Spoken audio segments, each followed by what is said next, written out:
कादम्बिनी, कादम्बिनी शब्द हम लोग जब पहले पढ़ते थे, हिंदी के पत्रिकाएं, साप्ताहिक हिंदुस्तान, धर्मयुग और कादम्बिनी, उस कादम्बिनी पर लिखा रहता था आकल्पं, उस पर यही था, आकल्पं कविनूतनाम बुधमयी कादम्बिनी वर्षतु, कल्प पर्यंत कविनूतनाम बुधमयी। कवियों के जो चिंतन है, जो कल्पनाएं हैं, वो बादल हैं, और उन बादलों की बरसात बन करके कादम्बिनी जो बरसती रहे कल्पों तक। तो वो बरसात, वो वृष्टि की बात। और दूसरा जो मैंने अभी आपने उद्धृत किया, मैंने मंगलाचरण किया, तो मैंने उसी समय सोचा था कि कादम्बिनी है क्या, तो संयोग से मैंने रसगंगाधर देखा, वहां का श्लोक तो पहले से याद था बचपन से। फिर मैंने उसकी कुछ टीकाएं देखी, हमने कहा कि है क्या, तो मेघमाला इत्यादि कहा जाता है, तो उसमें नागेश की टीका मैंने देखी उसमें। इतना ही याद है पब्लिक बात कि कादम्बरी क्या है साहब, तो वो है मेघ पंक्तित्वेनाध्यवसिता श्री कृष्ण मूर्ति।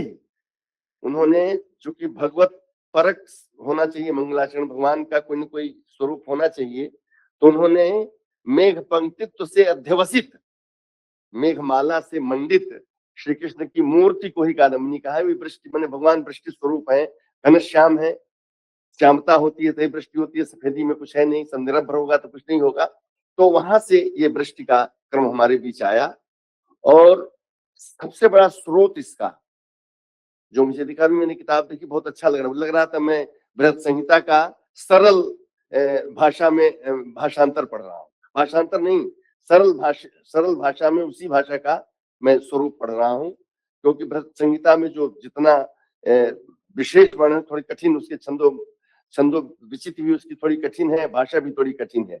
लेकिन ओझा जी ने तो जो उपकार मनुष्यों के लिए किया है, इस जगती तल के लिए किया है, वो तो अनुपम है, उस पर तो हम कुछ विचार ही नहीं कर सकते, जा ही नहीं सकते। तो ये ऋग्वेद में पर्जन्य सूक्त आता है, और 5वें मंडल का 83वां 83वां सूक्त पर्जन्य सूक्त के नाम जाना जाता है। 11 मंत्र है उसमें, लेकिन बड़ा कठिन है, उसकी भाषा भी कठिन है, आमतौर से ऋग्वेद की सामान्य भाषा नहीं है, और विषय वस्तु भी कठिन है। और समझता हूँ कि 11 मंत्रों में, बहुत पहले हम लोगों ने पढ़ाया था, कभी याद नहीं, याद था 2-4-6 मंत्र तो याद। हाँ, नहीं प्रारंभ करेंगे तो 2-4 मंत्र में सुना दूंगा, शुरुआत नहीं याद आ रही है। तो पहला मंत्र कनिक प्रदत्त रोसा जीत रुद्म्य, ऐसे करके जो आए हैं सब त्रिष्टुप में सारा है, पूरा त्रिष्टुप छंद में उपलब्ध है। तो लेकिन इतने कठिन थे कि उनको पढ़ने में, विद्यार्थी जीवन में जब प्रयाग विश्वविद्यालय में पढ़ता था, तो ये था कि कितना कठिन लिखा है। तो सूक्त हमारे पाठ्यक्रम में था, तो उसको मनन करते करते 4-6 मंत्र उसके याद हो गए थे, फिर पढ़ाने का मौका नहीं मिला उसको। तो वहां से ये बात है, मैं आचार्य ओझा जी की इसकी पृष्ठभूमि की बात मैं देना चाहता हूं कि कहीं न कहीं से उसका संबंध रहा होगा। फिर उपनिषदों में वृष्टि की चर्चा हुई, फिर वराहमिहिर आए, और तमाम ज्योतिष, क्योंकि ये पूरा ग्रंथ ज्योतिष का ग्रंथ, ये सामान्य संस्कृत का कोई ग्रंथ नहीं है जिसकी चर्चा हम कर रहे हैं।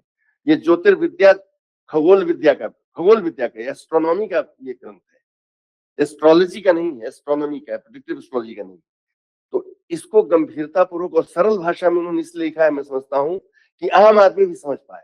आप पढ़ रहे थे भी तो श्लोक आपने पढ़े, कहाँ उसमें कठिनाई थी। चैत्र में अगर बादल न दिखे, बैसाख में अगर ऐसा न हो, जेठ में अगर ऐसा न हो, तो समझिए कि वृष्टि काल में खूब बारिश होगी, और अगर ऐसा ऐसा हो तो समझिए कि बारिश होगी ही नहीं।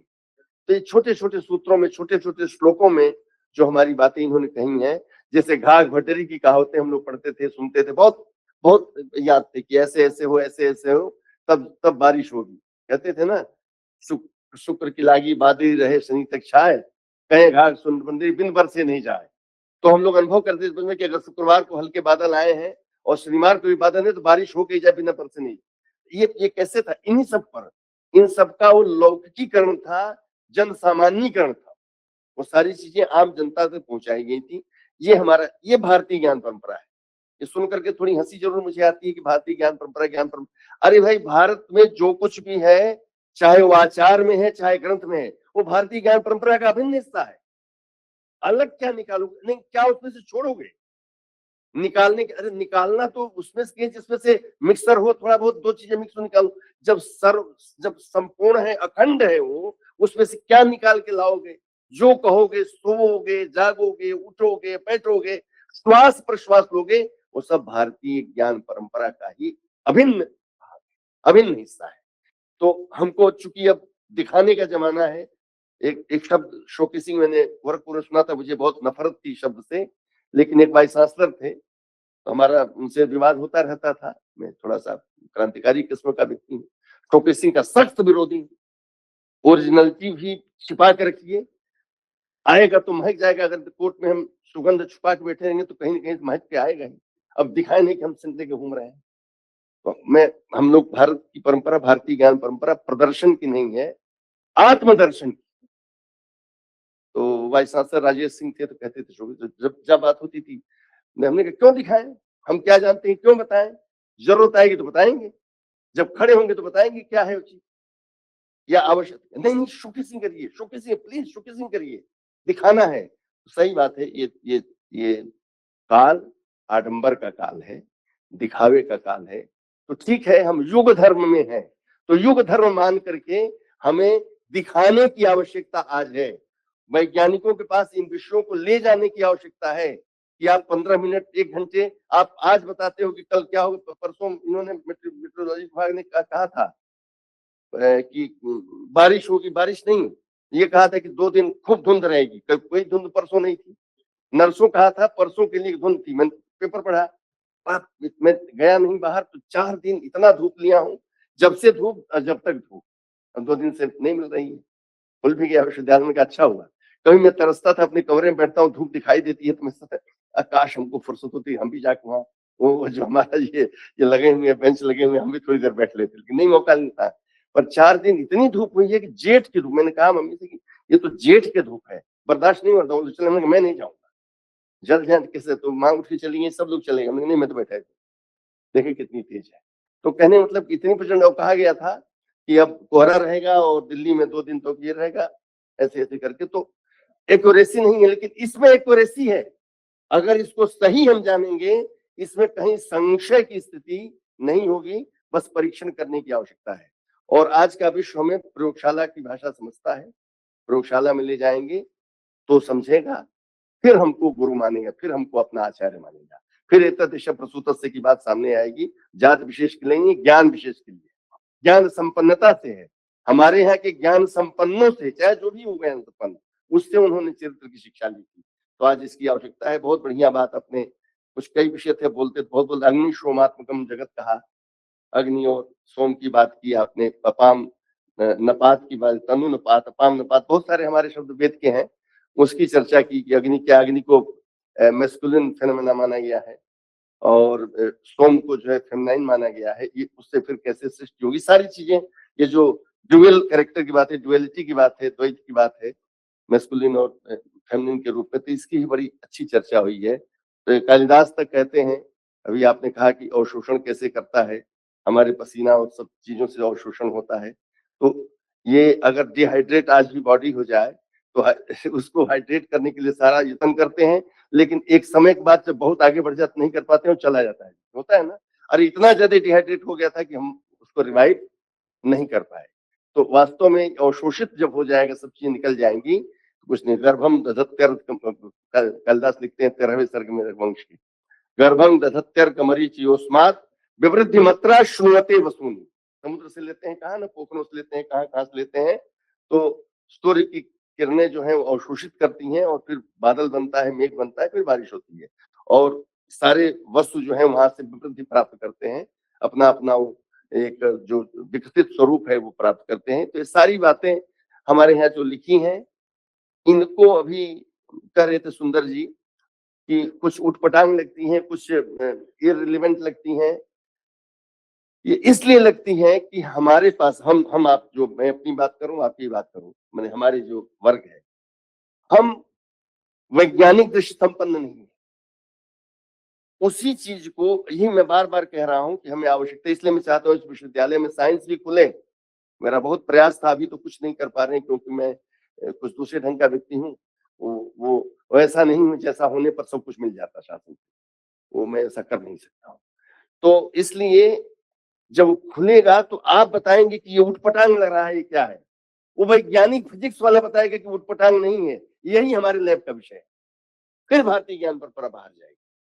तो हमको इसको इन सारे उटपटांग लगने वाली, अनजस्टिफाइड लगने वाली या कहीं से भी इररिलेवेंट लगने वाले जितने विषय हैं, हम एकत्र करें इन विषयों को। ठीक है, नहीं हमारे यहाँ फैकल्टी है, जहां लोग हैं उनको बताएं कि देखिए साहब एक मंत्र हमारे यहाँ है जिसमें विसंगति लग रही है, क्या हो सकता है। फिर वो शब्द के अर्थ को समझेगा, फिर अपने विज्ञान से वो देख सकता है कि अच्छा अच्छा आप जो ये कह रहे हैं ये यहाँ ये साइंस है।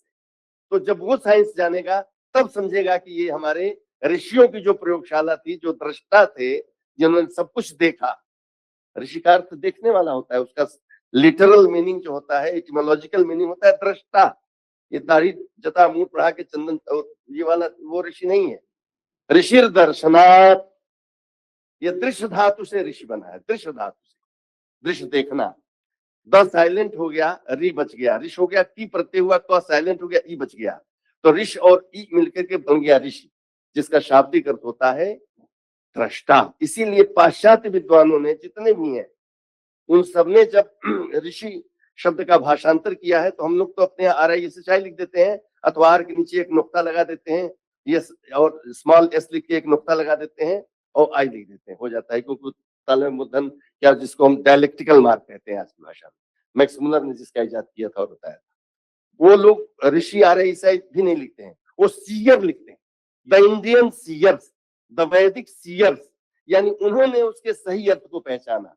और दृष्टा जब कुछ देखेगा तो गलत नहीं होगा, क्योंकि वो आंखें खोल के भी देखता है, आंखें बंद करके भी देखता है। आंखें बंद करता है तो यहाँ दिखाई देने वाली चीजें न दिखाई दे करके इससे जो परे हैं वो चीजें दिखाई देने लगती हैं। और जब आंख खोल के देखता है तो इसकी साइट जहां तक है, जितने किलोमीटर मीटर जो भी कर लीजिए, वहां तक की बातें। तो दोनों चीजें, जो प्रत्यक्ष हो रहा है और जो अपरोक्ष अपरोक्ष है, प्रत्यक्ष वो भी परोक्ष ही है, इसीलिए अपरोक्षानुभूति की बात आई, तो वह भी उसके लिए प्रत्यक्ष है। वो यहाँ बैठे हुए जब देखेगा कि अमेरिका में क्या हो रहा है, पाकिस्तान में क्या हो रहा है। अब देखिए ज्ञान परंपरा कर रहे हैं, अभी मैंने परसों पेपर में पढ़ा था कि कोई रहमान, ये खालिदा जिया के बेटे आए, खालिदा जिया के बेटे आए, 17 साल से निर्वासित थे। ये नई सरकार जो वर्तमान सरकार बनी उसने उन पर से मुकदमे वापस कर लिए, तो परसों या नरसों कदम रखे हैं चिटगांव, वहां पर एयरपोर्ट पर, और उन्होंने मोजा उतारा, मोजा उतार के धरती पर, वो बांग्लादेश की धरती पर मोजा उतारा, मोजा उतार के उस धरती पर पांव रखे, मिट्टी को उठा के माथे से लगाया। ये भारतीय ज्ञान परंपरा, ये भारतीय ज्ञान परंपरा है, क्योंकि वो अलग थोड़ी हमसे है। उसने जो कुछ सोची उसने नहीं पढ़ा, उसने नहीं जाना समुद्र बसते देवी पर्वत दर्शन मंडल है, ये कुछ नहीं पढ़ा था। लेकिन यहाँ की आबो हवा में, भारत के कण में, भारत के जन जन में, एक इलिटरेट अपढ़ में वो ज्ञान परंपरा समाई हुई है। उसी का प्रतिफल वहां देखा। आज वो 71 के बाद अलग हुआ, एक या 47 के बाद अलग हुआ, वहां से मानिए, लेकिन 47 के पहले तक की जो पुरखों का रक्त उसके शरीर में दौड़ रहा है, वह भारतीय ज्ञान परंपरा को उजागर करता है। ये हमारी भारतीय ज्ञान परंपरा है। इसको दोनों रूपों से देखने की आवश्यकता है। और इन तथ्यों को जो हमें केवल भाषा के विद्यार्थी होने के कारण नहीं समझ में आते हैं, भाषा का अर्थ हम कर पाते हैं, चाहे जो भी करना कर लेते हैं, पर उसमें कठोर विज्ञान समाया हुआ है। और ओझा जी ने जो कार्य किया है, मैं तो समझता हूं कि कोई वैसा कार्य नहीं कर सका। हमने सायण आदि को पढ़े, उन्होंने सारे व्याख्या, आध्यात्मिक व्याख्या किया, भौतिक तमाम सारी चीजें, लेकिन वेद के विज्ञान को जितना उन्होंने निकाला है कोई नहीं निकाला है। तो हम अपनी भाषा को अपने पास रखें, उसके पास वैज्ञानिक बैठाएं और सेतु बनाएं ओझा जी को। डायरेक्ट न जाए, डायरेक्ट फिजिक्स वाला नहीं समझेगा। एक बार ओझा जी का चश्मा लगाएंगे हम भी और वो भी, तो उसको और सुकर हो जाएगा और सरल हो जाएगा इन विषयों को समझना। तो ये हमारी पद्धति है।